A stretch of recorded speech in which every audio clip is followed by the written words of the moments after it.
Hey, welcome to the channel. Here in the video, we will share the details for the Pokémon Black 2 error code 51099. The error reads, no compatible access point in range. Check your connection settings and try.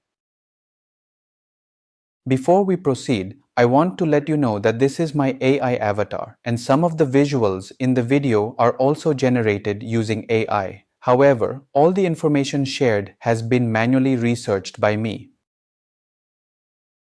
As per our research, the error comes when players try to set up the Nintendo Wi-Fi connection in-game, but the system is unable to locate a wireless network.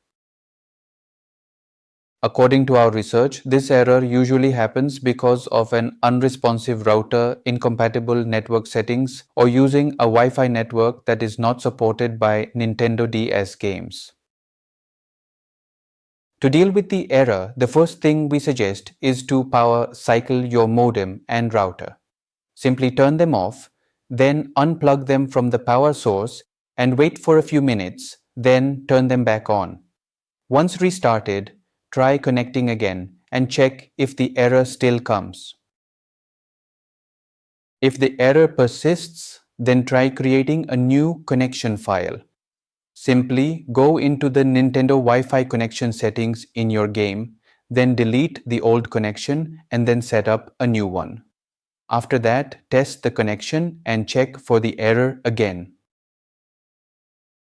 At last, if the error still comes, then it may mean that your Wi-Fi or hotspot is unsupported.